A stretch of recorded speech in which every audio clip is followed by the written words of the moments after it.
አብይ አህመድ በዘመቻ አርበኛ አደም አሊ በተማረኩ ምርኮኞች ላይ የድሮን ጥቃት ፈጸመ። ይህንን ዘገባ አሰናድተናል።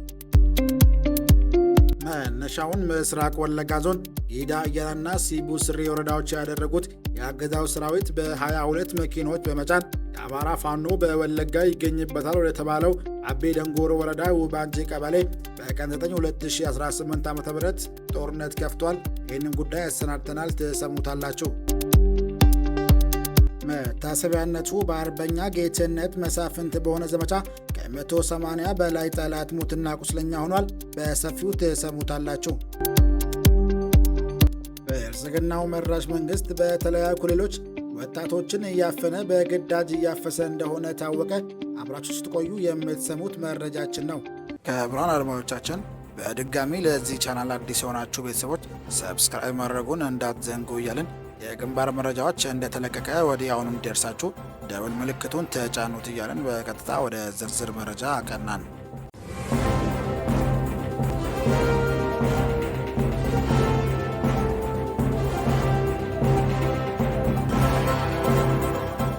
አብይ አህመድ በዘመቻ አርበኛ አደም አሊ በተማረኩ ምርኮኞች ላይ የድሮን ጥቃት ፈጸመ። ፋሽስቱ የብልጽግና አገዛዝ ምስራቅ አማራ ቀጠና ሰሜን ወሎ ዞን ብግና ወረዳ ዙሪያ በፈጸመው ተደጋጋሚ የድሮን ጥቃት በዘመቻ አባናደው የተማረከውን የ12ኛው ክፍለ ጦር ምክትል አዛዥ ኮሎኔል ዘሪሁን ማመየውን ጨምሮ በርካታ ንጹሃኖች ሲሞቱ በርካቶች ላይ ከባድ ጉዳት አድርሷል። ፋሽስቱ የብልጽግና አገዛዝ ትናንትና ህዳር 10 2018 ዓ.ም ብግና ወረዳ ቋራ 2 ጊዜ ብርኳኳ 1 ጊዜ እና ብርኳ 1 ጊዜ በአጠቃላይ ከምሽቱ 12:40 እስከ ሌሊቱ 11 ሰዓት ድረስ 4 ጊዜ የድሮን ጥቃት በመፈጸም በዘመቻ አደም አሊ አባናደው የተማረከውን ኮሎኔል ዘሪሁን ማመየው፣ ሌሎች 3 አብረውት የነበሩ ምርኮኞችና ያደረበትን ቤት ባለቤቶች ሁለቱን ጨምሮ በተጠቀሱት ቦታዎች በርካታ ንጹሃኖች ሲሞቱ በርካቶች ቀላልና ከባድ ቁስለኛ ሆነዋል። ቤትና ንብረት ላይም ከባድ ጉዳትም ውድመትም አድርሷል።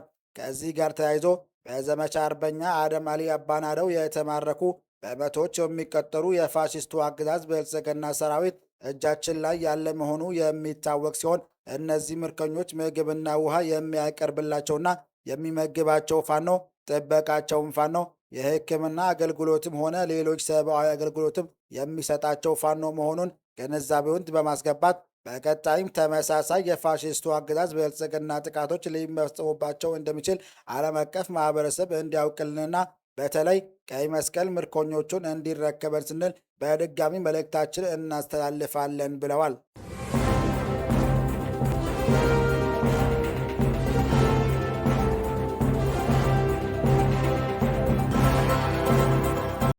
መነሻውን ምስራቅ ወለጋ ዞን ጊዳ አያናና ሲቡ ስሬ ወረዳዎች ያደረገው የአገዛዙ ሰራዊት በ22 መኪኖች በመጫን የአማራ ፋኖ በወለጋ ይገኝበታል ወደ ተባለው አቤ ዳንጎሮ ወረዳ ውባንጭ ቀበሌ በቀን 9 2018 ዓ.ም አመሻሹን ጨለማ ተገን በማድረግ ኔትወርክ በማጥፋት ለከበባ የተንቀሳቀሰው የአገዛዙ ሰራዊት ትናንትና ጠዋት ማለትም ህዳር 10 2018 ዓ.ም የአማራ ፋኖ በወለጋ አካል የሆነው ጽናት ክፍለ ጦር ላይ በአምስት አቅጣጫ ኃይሉን አሰልፎ በከባድ መሳሪያ የታገዘ ከፍተኛ ጦርነት ቢከፍትም በአምስት አቅጣጫ የተከፈተባቸውን ከባድ ጦርነት በድርጁ ወታደራዊ አዛዥ በፋኖ አደም ተፈራ እየተመሩ በደቂቃዎች ውስጥ አሰፍስፎ የቀረበውን የአገዛዙ ሰራዊት በመልሶ ማጥቃት ደበጥባጡን አጥፍተዋል። የተያዘውን ከነፍስ ወከፍ እስከ ቡድን መሳሪያ ቀምተው አስክሬኑን እያስረከረከ እንዲፈረጥጥ አድርገውታል። በዚህ የተደናገጡት ከፍተኛ የመከላከያና የዞኑ አመራሮች ወዲያውኑ ዙ 23ን ጨምሮ ከባባድ መሳሪያ የያዘ ሰራዊት ከአቤ ደንጎሮ ወረዳ ከቱሉ ዋዩና ከቱሉ ጋኖ ከተሞች በአስቸኳይ እንዲጨምሩ አድርጎ አሁንም ከሰዓት በኋላ እንደገና አገርሽቶ ጦርነቱ ተጀመረ። አሁንም የአደም ተፈራ የእጅ ስሪት የሆነችው ጽናት ክፍለ ጦር እስከ አፍንጫው ታጥቆ በትዕቢት ተወጥሮ የገባውን የአገዛዙ ሰራዊት አንገት ለአንገት ተናንቀው እያስጎሩት በነበረበት ሰዓት ሌላኛው የአማራ ፋኖ በወለጋ አካል የሆነው ጌጤ ግርማ መብረቅ ክፍለ ጦር በአርበኛ አለፈ የተመራ ድንገተኛ ከተፍ ብሎ ቆረጣ በመግባት 17ቱን የአገዛዙን ሰራዊት አባላት ወዲያውኑ ወደማይመለሱበት መሸኘት አስክሬናቸውን እያዝረከረከ ወደ ኋላ እንዲያፈገፍጉ በማድረግ ጽናት ክፍለ ጦር ላይ ያንዣበበውን የጠላት ኃይል እየቀጡ ቅጣት ቀጥቶ የቡድንና የነፍስ ወከፍ መሳሪያ በመቀበል በአንጻሩም ቢሆን እንዲገፈግፍጉ አሁንም እንደተለመዱት ለአመራሮቻቸው እየደወሉ እባካችሁ ድርሱልን የሚል የስቃይ ድምፅ እንዲያሰሙ ያደረጓቸው ሲሆን አመሻሹ ላይም ለሶስተኛ ጊዜ በጉዳዩ ቢላ ወረዳ ከሉጎ ከተማ ተጨማሪ ኃይል እንዲገባ ተደርጎ ጦርነቱን ጨለማ አገላግሎታል።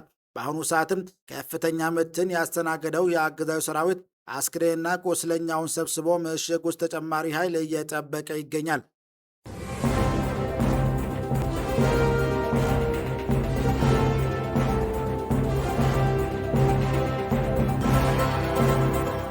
መታሰቢያነቱ አርበኛ ጌትነት መሳፍንት በሆነ ዘመቻ ከ180 በላይ ጠላት ሙትና ቁስለኛ ሆነ። ከ72 ሰዓታት በላይ ያስቆጠረው የሰሜን ጎንደር ቀጠና ውጊያ የራስ አሞራ ውብነህና የአባ ድፈን መሳፍንት ልጆች በተለያዩ ግንባሮች አስደናቂ ድል በመጎናጸፍ በበላይነት እየቋጨ ይገኛል።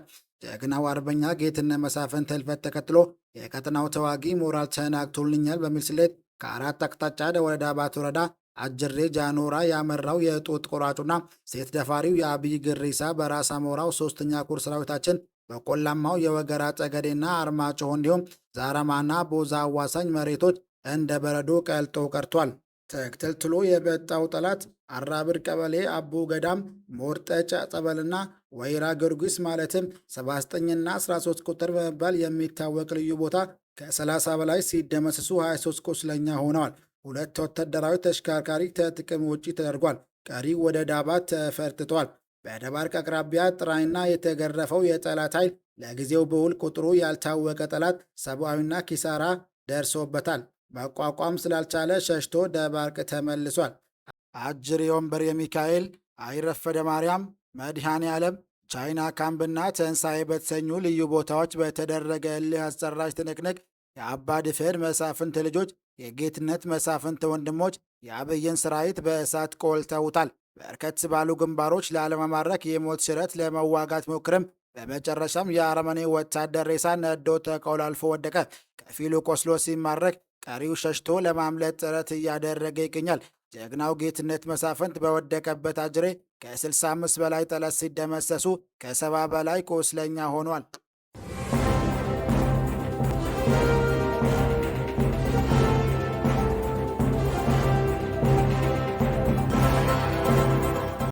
ህዝባዊ ውይይቶች ተጠናክረው ቀጥለዋል። ጀግና የጦር ገበሬ ለሆኑት በኮሩ ጦር መሪ በኮሎኔል አደም የሰንደቅ ዓላማ ሽልማት ተበረከተላቸው።